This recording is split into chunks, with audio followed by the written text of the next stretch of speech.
All right, today we are digging into a really fascinating book, Christopher Leonard's Lords of Easy Money. And wow, does it tell a story. It's all about how this decade-long experiment by the Federal Reserve completely reshaped the American economy, creating huge winners, but also some really devastating losers. So let's just dive right in. So this whole thing, it really comes down to one big question. How on earth does a secret, closed-door meeting in Washington, D.C. have anything to do with a factory shutting down in Indianapolis? I mean, they seem like two totally different worlds, right? Well, to figure that out, we have to follow two stories running parallel to each other that are on a collision course. Okay, so let's set the scene. Picture this, it's 2010. The U.S. economy is just reeling from the 2008 financial crisis. I mean, the scars are deep. Unemployment is sitting at a staggering 9.6%. That's a number that screams deep, painful recession. And the Federal Reserve, America's central bank, they felt like they had to do something, and something drastic, to stop the bleeding. Now, inside the Fed's most powerful committee, there was one guy who was about to stand up and go against everyone. His name was Thomas Hoenig, a veteran central banker, and he was convinced the Fed was on the verge of making a massive, catastrophic mistake. He was getting ready to vote no, and he absolutely knew this single decision would probably define his entire career. So, what was this huge decision that Hoenig was so dead set against? Well, it was a radical new policy, something that would kick off what we now call the age of easy money. So the Fed's big idea, this radical solution, was something called quantitative easing, or QE for short. Now, this is a seriously powerful tool. It goes way beyond just lowering interest rates. Essentially, the Fed was going to create literally trillions of new digital dollars just out of thin air. And what were they going to do with it? They'd use it to buy bonds from the big banks, pumping all this cash directly into the financial system.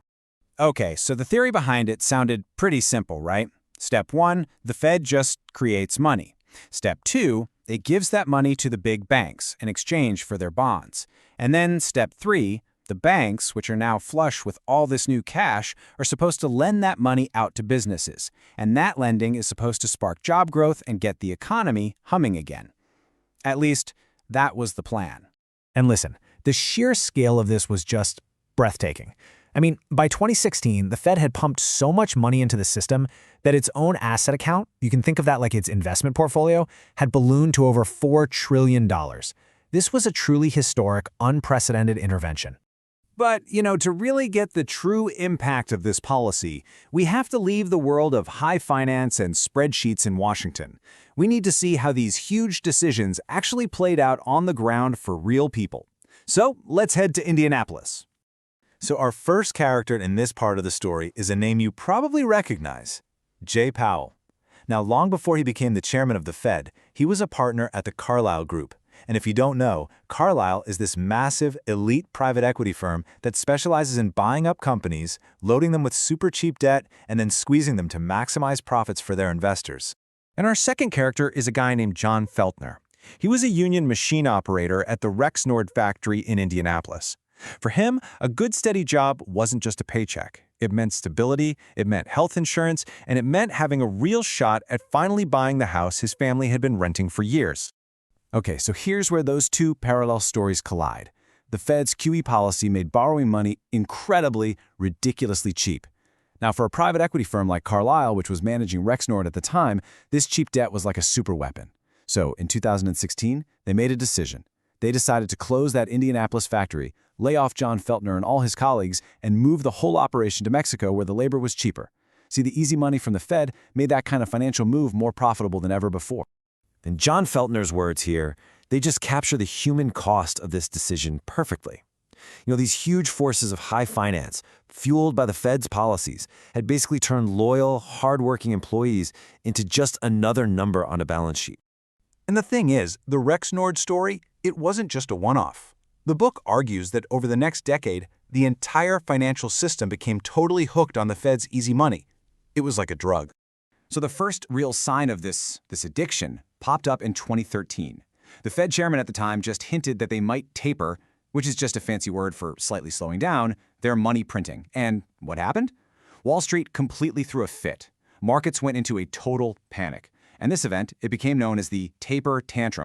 And you better believe Wall Street learned a crucial lesson that day. No matter what happens, the Fed has your back. This created what traders started calling the Fed put. It's like this unwritten guarantee that the central bank would always swoop in and provide a safety net for the markets. It basically became an article of faith on Wall Street. And then came March 2020. As the COVID-19 pandemic slammed the brakes on the entire global economy, that belief that the Fed would always be there was about to be tested like never, ever before.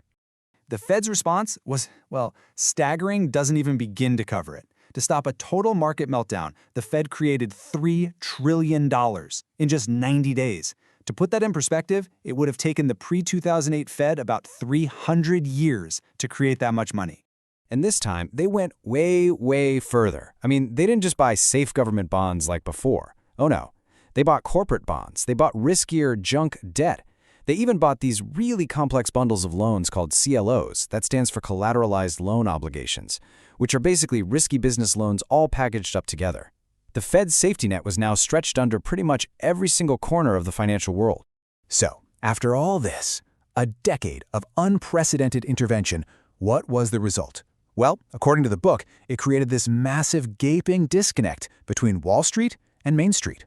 Yeah, the contrast here is it's really stark. So throughout the 2010s, the stock market more than doubled in value, creating just immense wealth for anyone who owned assets. But for the average worker, real median weekly earnings grew by a measly 0.26% per year. The prosperity just wasn't trickling down. And why not? Because most of that new money stayed locked inside the financial system, just pushing up the price of things like stocks, instead of flowing into wages for everyday people. You know, even some people inside the Fed, like the Dallas Fed president Richard Fisher, they saw what was happening. He basically said the policy was creating a wealth effect, sure, but it was mainly for the rich and the quick. You know, the private equity firms and the hedge funds who could borrow money from next to nothing and use it to drive up asset prices. And this all brings us right back to Thomas Honig, the guy who voted no from the very beginning. His analysis showed something pretty shocking.